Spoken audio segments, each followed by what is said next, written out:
بسم اللہ الرحمن الرحیم، اللہم صلی علی محمد وآل محمد۔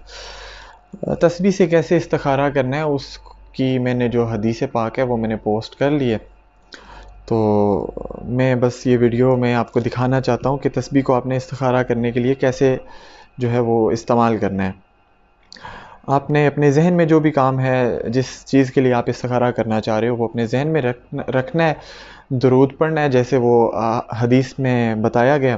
پھر آپ نے تسبیح کو لیفٹ ہینڈ سے بائیں ہاتھ سے پکڑنا ہے، اور تسبیح کو یہاں سے آپ نے بائیں ہاتھ سے پکڑنا ہے، اور نیچے سے دانوں میں سے کہیں بھی کسی بھی جگہ سے آپ رینڈملی پکڑ لیں اس کو، ٹھیک ہے، جیسے میں نے یہاں سے پکڑا۔ اس کے بعد آپ نے دو دو دانے الگ کرتے کرتے سٹارٹ میں جانا ہے۔ یہ میں نے دو دانے الگ کیے، یہ پھر میں نے دو دانے الگ کیے، یہ میں نے دو دانے الگ کیے، ایسے ہی دو دو دانے الگ کرتے کرتے آپ نے اوپر تک جانا ہے۔ جب یہاں پہ پہنچ گئے بالکل اینڈ میں، تو اگر ایک دانہ بچا ہے تو اس کا مطلب یہ ہے کہ اس کام میں آپ کے لیے بھلائی ہے۔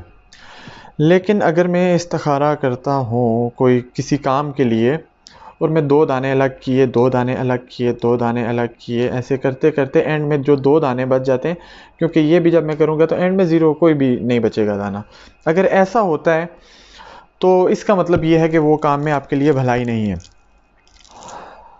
کچھ لوگ جو ہیں ان کا یہ ماننا ہے کہ جو استخارہ ہوتا ہے وہ جسٹ اللہ تعالیٰ سے مشورہ ہوتا ہے، تو اس میں آپ اپنی مرضی کر سکتے ہیں۔ لیکن جو احادیث کے مطابق جو برے ترین لوگ جو ہیں وہ ان میں آتے ہیں جو استخارہ کرتے ہیں، اللہ سے بھلائی مانگتے ہیں، جب ان کو بھلائی کا راستہ اور بھلائی والا جواب مل جاتا ہے، لیکن پھر اس سے وہ اپسیٹ ہوتے ہیں، اور وہ دل سے سوچتے ہیں کہ نہیں یار یہ میں ایکسیپٹ نہیں کر سکتا، تو اگینسٹ نہیں جانا استخارہ کے۔ اللہم صلی علی محمد وآل محمد۔